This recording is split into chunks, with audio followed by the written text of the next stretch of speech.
Bueno, vamos a hablar hoy sobre la familia en Cristo, la continuación de la lección pasada, donde ya comprendimos qué es lo necesario para ser hijo de Dios, y vamos a continuar el día de hoy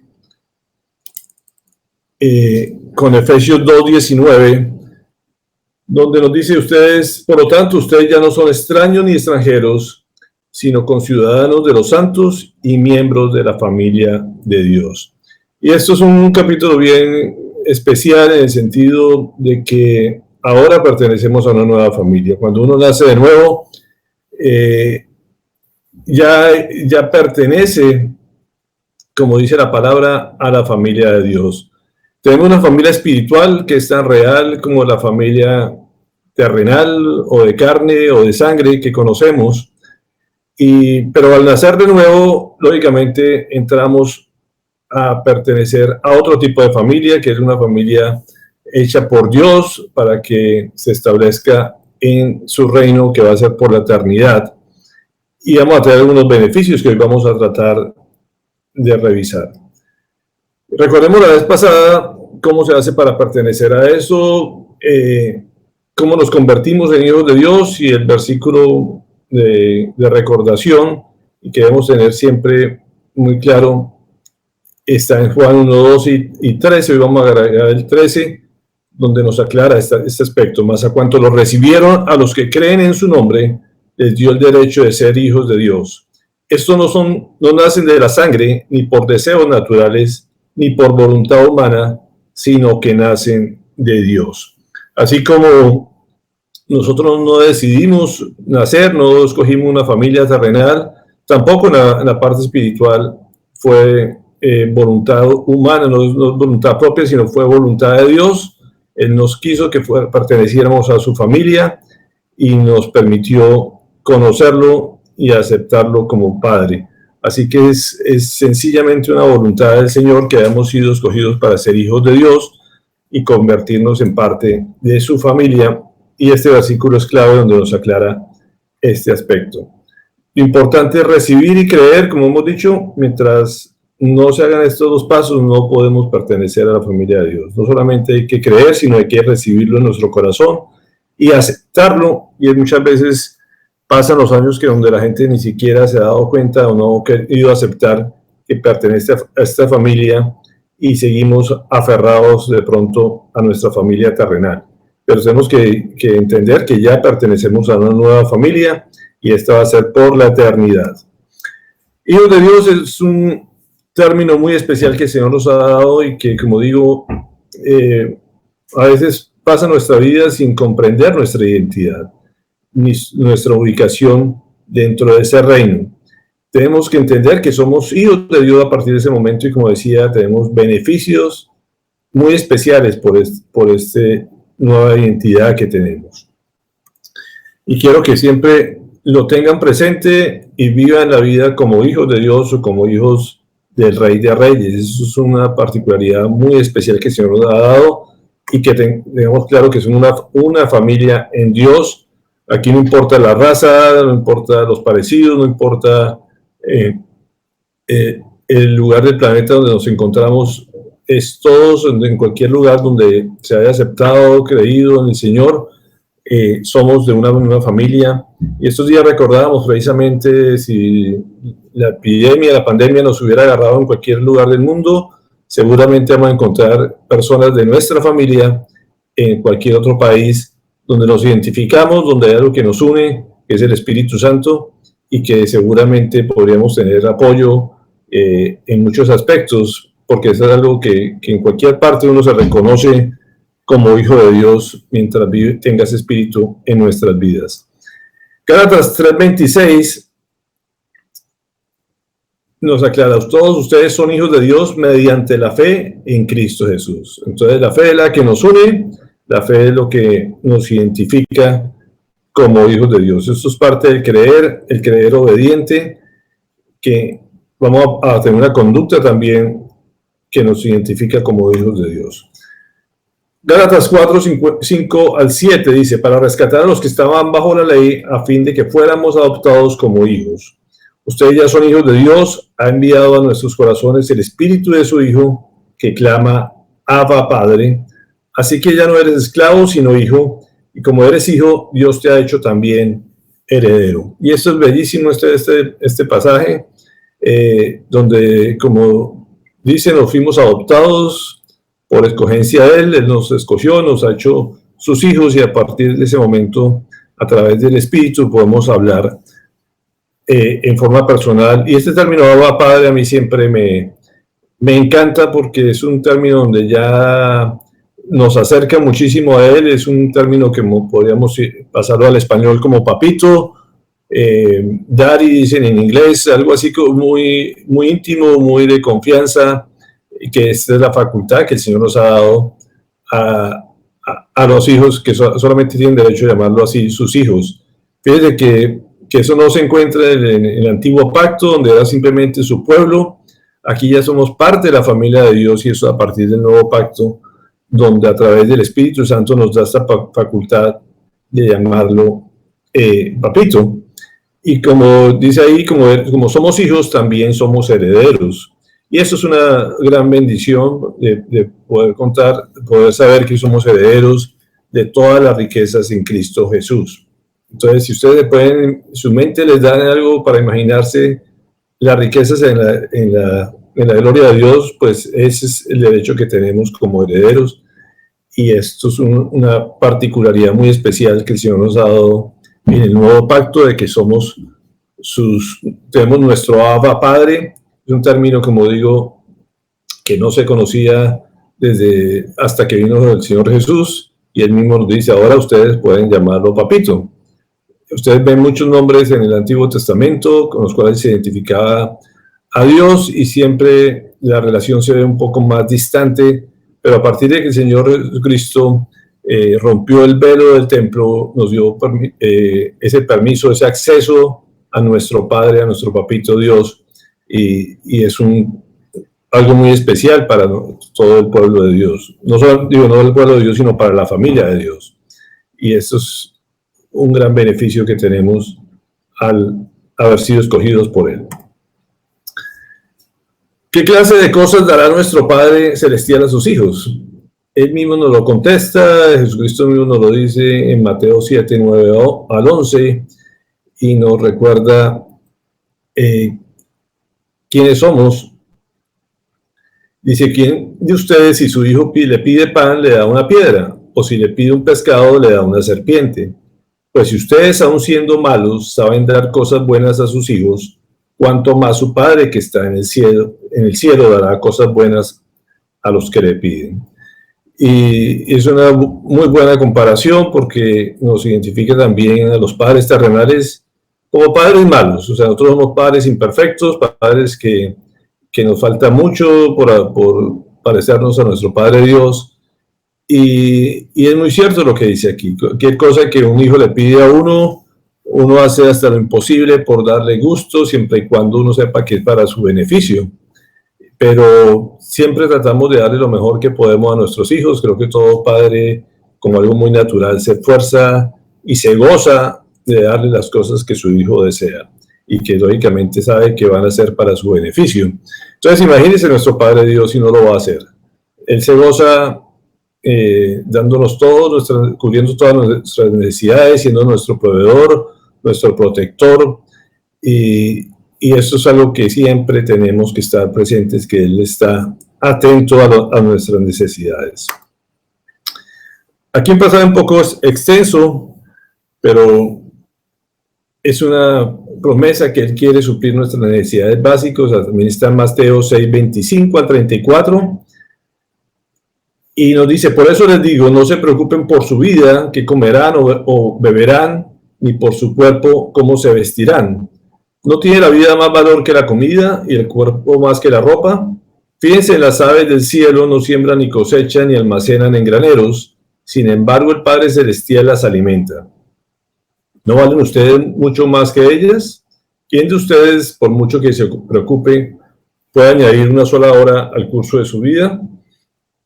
¿Y por qué se preocupan por la ropa? Observen cómo crecen los lirios del campo, no trabajan ni hilan. Sin embargo, les digo que ni siquiera Salomón, con todo su esplendor, se vestía como uno de ellos.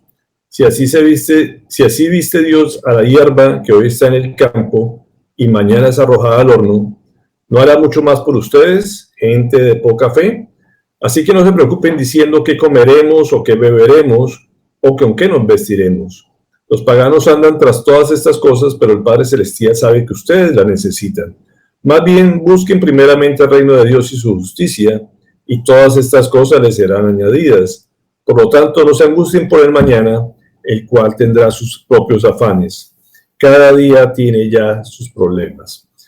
Así que, pues imagínense si el Señor no va a estar atento a nuestras necesidades básicas, son cosas elementales que sabe todo padre que su hijo necesita, y que, como digo, el padre malo que pueda hacer en esta tierra, pues por lo menos da unas cosas básicas a sus hijos. Imagínense nuestro Padre Dios si no va a estar atento a todas nuestras necesidades. Por eso es una promesa muy especial, y por lo tanto nos invita a que estemos confiados, de que estemos tranquilos, de que tenemos ese Padre que nos provee, nos protege y está atento a todas nuestras necesidades básicas. Él sabe que lo necesitamos y eso es importante que siempre lo tengamos presente. No hay ni siquiera que pedirlo delante de que lo pidamos, ya lo sabe. Él está atento simplemente a eso. Y hay muchas otras cosas que no son básicas y sin embargo nuestro Padre se goza en dárnoslos también. Yo siempre he dicho que los antojos de los hijos tratamos de cubrirlos también, así sepamos que no es elemental, pero nos gozamos y sabemos, como digo, antes de que nos pidan a veces cuáles son los deseos de nuestros hijos, mucho más Él, que nos conoce perfectamente y se complace dándonos absolutamente, no solamente nuestros deseos, sino mucho más a veces que nuestros deseos. Le encanta sorprendernos, así como nosotros a veces lo hacemos con los hijos, queremos darle mucho más de lo que ellos esperan. Y así nuestro Padre Dios, y es siempre muy importante que lo tengamos presente, de que Él se goza sorprendiéndonos también de todas las cosas, aún más de lo que necesitamos. Dios dice que no debemos afanarnos porque lo prometió suplir. Así que no se preocupen, no se estresen, es una promesa del Señor y por lo tanto se cumple. Eso no dice que nos quedemos quietos, que no trabajemos, pero en situaciones difíciles tenemos que estar eso muy presente en nuestras vidas para que trabajemos y actuemos confiadamente, tranquilos, con la fe puesta en el Señor de que Él cumple sus promesas. ¿Qué cosa nos será añadida según la palabra? Dice la palabra que todas nuestras necesidades. Así que, como digo, hay que buscar siempre el reino de Dios, buscar su presencia, buscar esa intimidad, y todas nuestras necesidades serán satisfechas y suplidas por nuestro Padre amoroso. Lo importante es cómo debemos hacer, qué debemos hacer nosotros y cómo lo debemos hacer. Hay que saber pedir, porque la gente desafortunadamente no sabemos pedir, y mucha gente está dispuesta a veces a hacer cosas bien asquerosas a veces en la vida por lograr lo que quieren. Pero el Señor siempre nos dice simplemente es que pidámosle a Él, que no busquemos otra estrategia, no busquemos otros métodos para lograr lo que nuestro corazón desea. Simplemente que se lo pidamos a Él, pero hay que aprender a pedirlo. Y eso es lo que el Señor nos indica y nos enseña cómo pedir las cosas.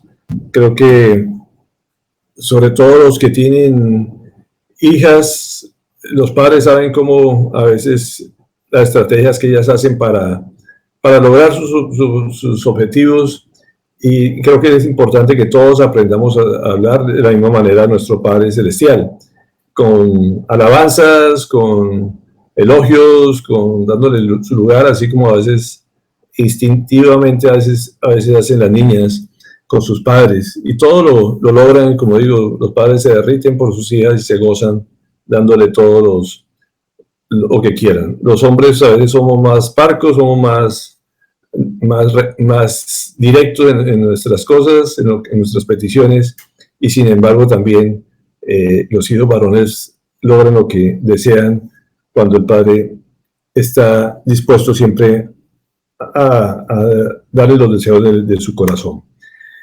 Santiago 4:2-3.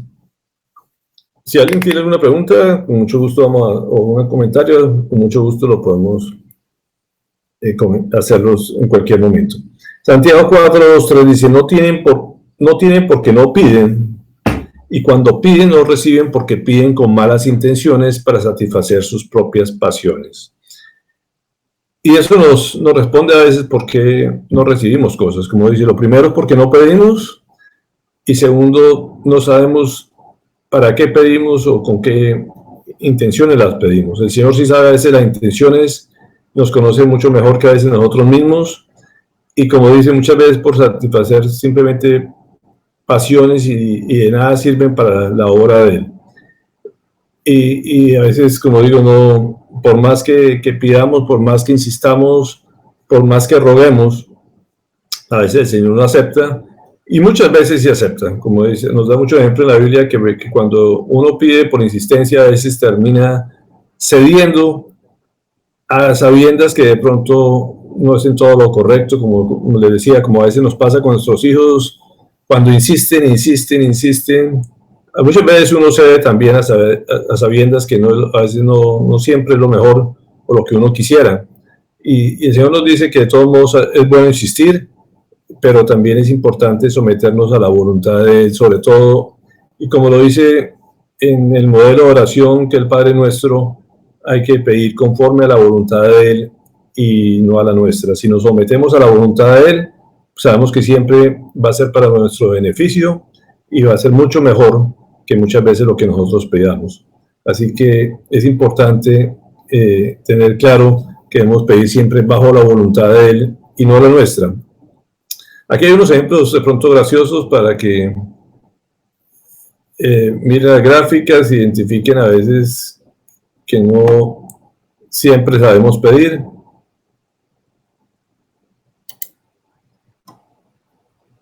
Acá hay otro. Simplemente son ejemplos de que lo que muchas veces pasa cuando no sabemos pedir.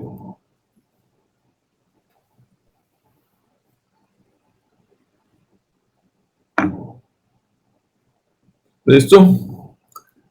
Una pequeña relax. Primera de Juan 5:13-15.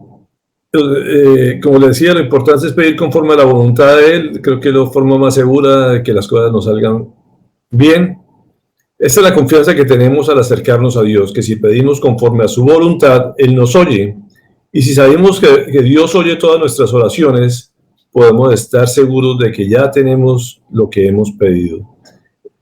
Así que muchas veces, antes o en forma inmediata de que uno hace la solicitud, muchas veces el Señor nos responde si es conforme a su voluntad, siempre está oyendo y como dicen muchas veces se adelanta a que uno lo exprese.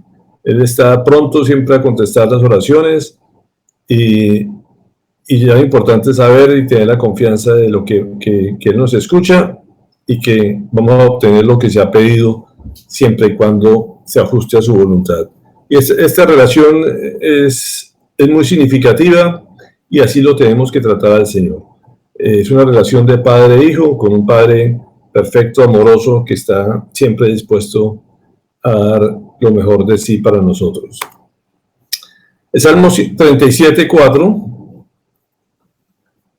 nos insiste en que debemos deleitarnos en el Señor, que nos gocemos en Él, porque eso es lo que hará que nos conceda los deseos de nuestro corazón.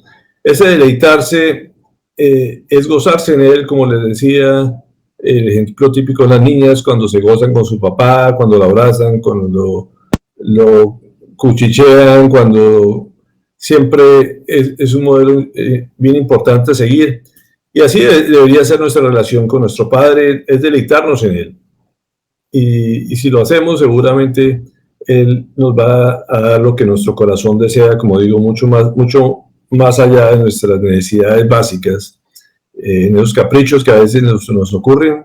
Podemos hablar de muchos ejemplos, muchos testimonios de lo que Él ha hecho en nuestras vidas, que sabemos que no es indispensable, pero que Él de todos modos disfruta dándolo. Filipenses 4:19 nos dice así: así que mi Dios les proveerá de todo lo que necesiten conforme a las gloriosas riquezas que tienen en Cristo Jesús. Cuando el Señor dice todo, es todo.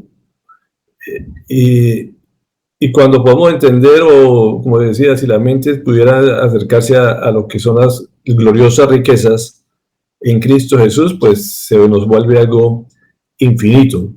Así que nuestra mente no alcanza a visualizar la magnificencia del Señor, lo grande que tiene para darnos.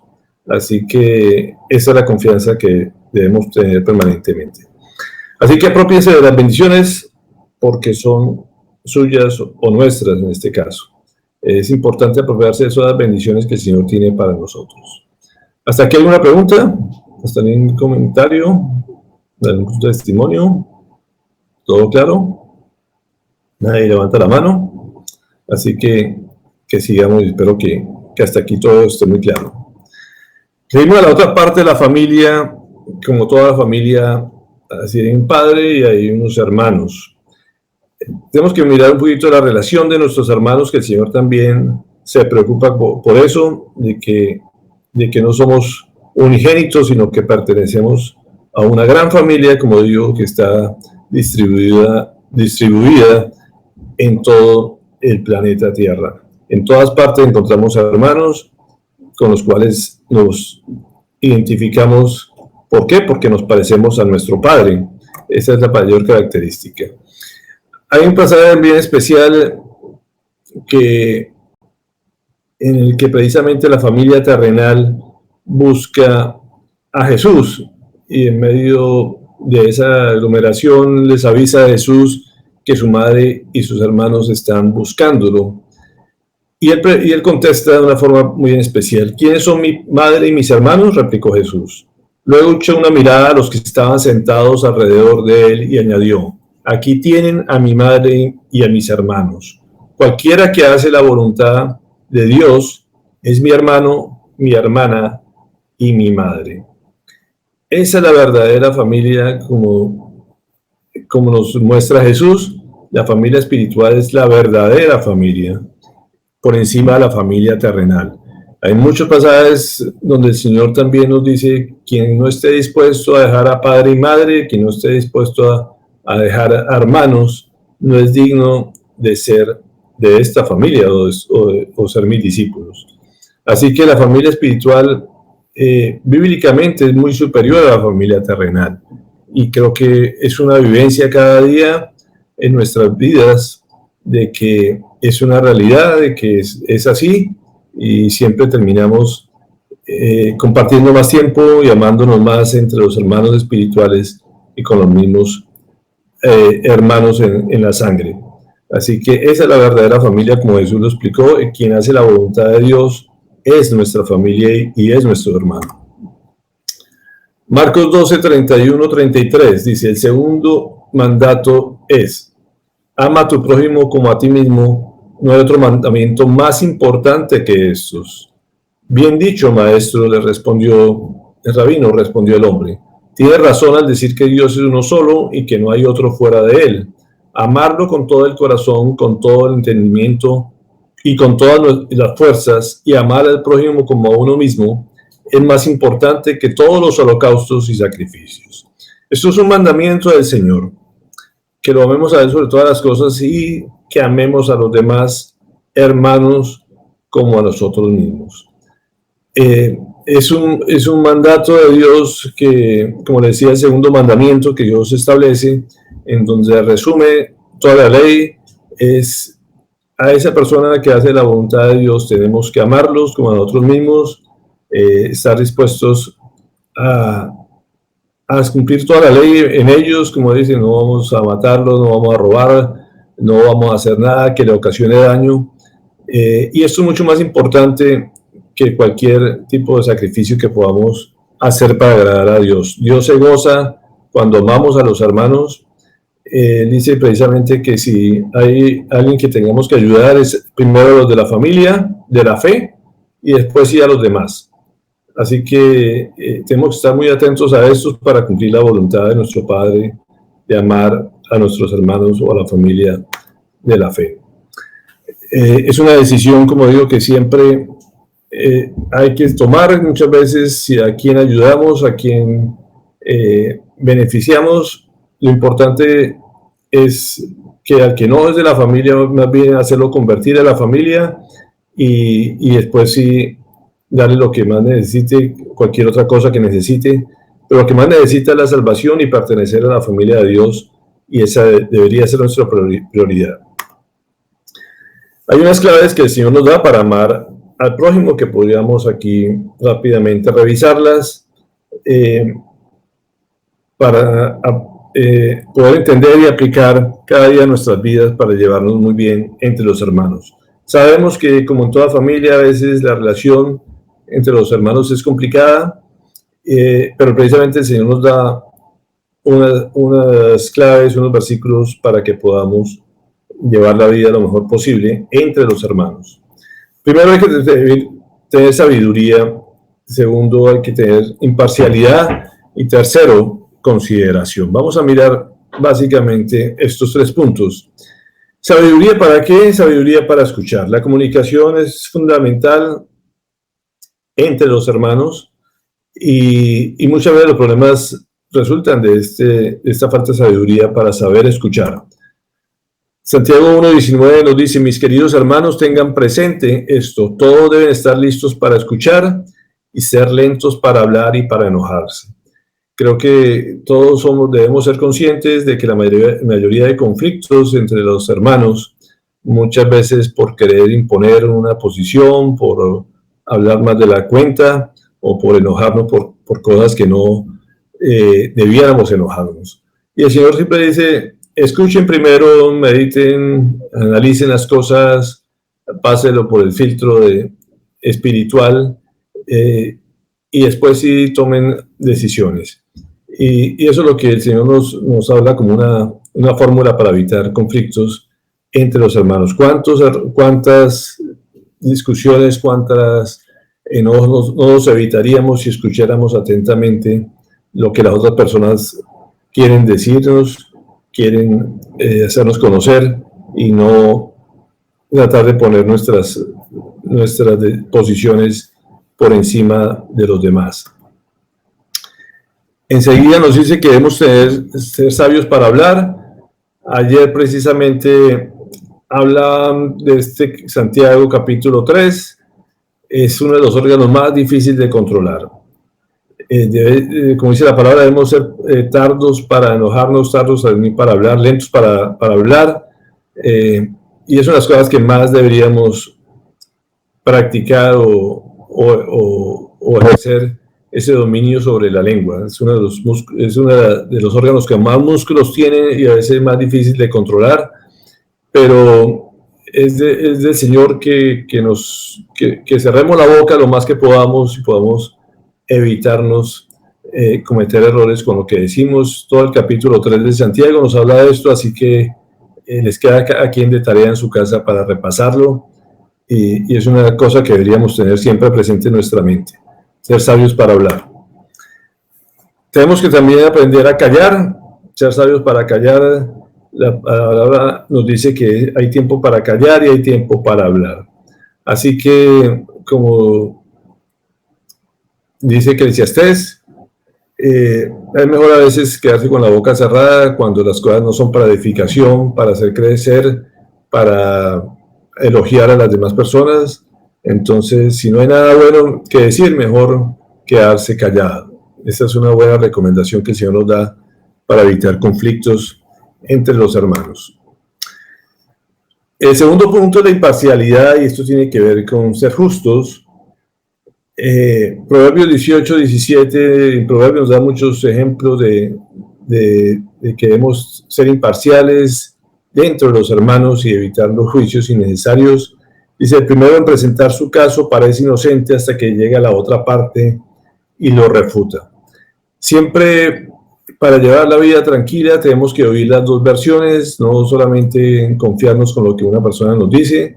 El Señor nos dice que debemos ser imparciales y escuchar otras versiones antes de tomar una posición entre los hermanos. Y eso es también un gran consejo que el Señor nos da. Todo cuando uno oye la primera versión, uno casi siempre tiende a darle la razón o irse para ese lado, pero cuando oímos una segunda versión de alguien diferente, con otro punto de vista, nos pone a dudar. Y esto es importante para emitirnos un juicio de que siempre escuchamos todas las partes necesarias antes de tomar partida.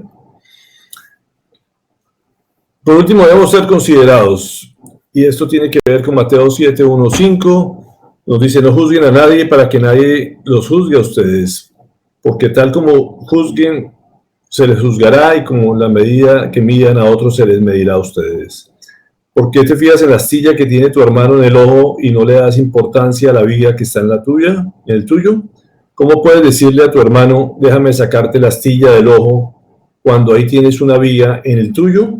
Hipócrita, saca primero la viga de tu propio ojo y entonces verás con claridad para sacar la astilla del ojo de tu hermano.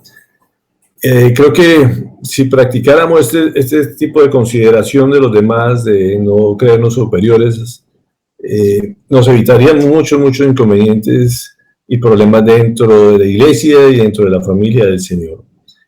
Eso es parte de tener humildad, de no ser orgullosos, de saber que lo que nos puede molestar de los demás es probable que nosotros mismos lo hagamos.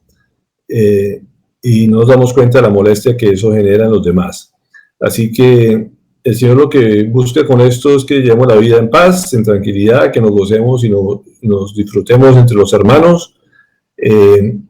Y estas son unas buenas recomendaciones para evitar conflictos entre la familia espiritual y lógicamente funciona también para la familia de sangre o terrenal que conocemos. Así que es algo por ponerlo en práctica en todas las situaciones. Con esto terminamos hoy la lección del día de hoy.